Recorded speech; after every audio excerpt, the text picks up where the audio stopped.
Bonjour, ici votre kinésiologue qui voudrait vous raconter l'histoire de la blessure d'abandon. C'est l'histoire d'une petite fille qui s'appelle Anaïs, qui est pleine de vie et pleine de joie. À l'âge de 2 ans et demi, elle apprend par ses parents qu'elle va avoir un petit frère. Et son papa, qui veut absolument un fils, parle que de cela. Quelques mois plus tard, la naissance de Léo rend tout le monde heureux.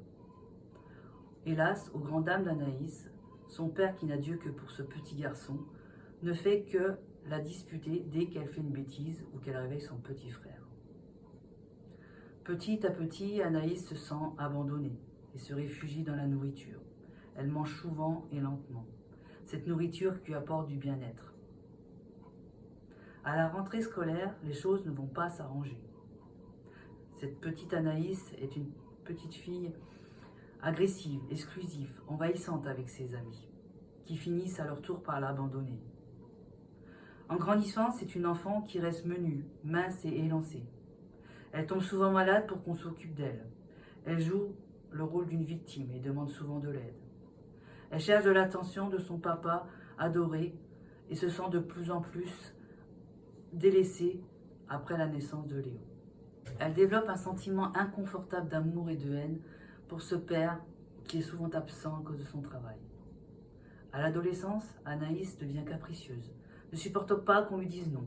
Elle saute d'humeur, un jour joyeuse, le lendemain très triste. Elle étouffe ses amis par ses comportements. Elle souffre de ne pas être le centre d'intérêt.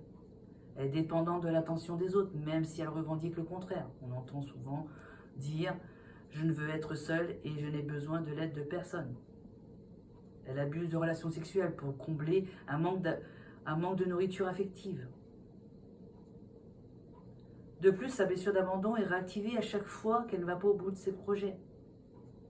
Elle ne tolère pas grand-chose et on l'entend souvent dans ses phrases « je ne supporte pas ceci et je ne supporte pas cela ». Elle a l'impression de se laisser envahir par les autres. Et elle le dit souvent « je me fais bouffer par ceci, je me fais bouffer par cette situation ». Son corps, longiligne, sans tonus et courbé, la trahit. Elle souffre souvent du dos, de bronchite, de migraine et de myopie. La solitude et ses peurs affaiblissent ses glandes surrénales. À l'âge adulte, elle tombe en dépression et peut aller jusqu'à la crise d'hystérie. Et on lui diagnostique un diabète. Dans ces moments de grande solitude, elle se réfugie sur son téléphone portable ou passe des heures devant la télévision.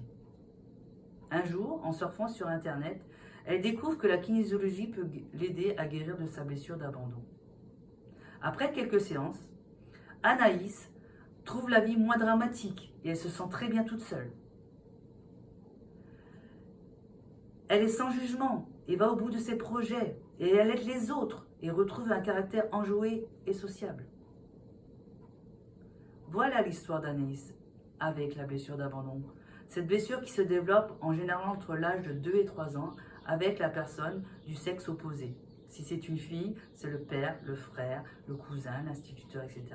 Si c'est un garçon, c'est la mère, la sœur, la cousine, l'institutrice, etc., etc. Si vous développez une blessure avec la personne du même sexe, alors vous souffrez de la blessure de rejet. Cette blessure, nous en parlerons une prochaine fois.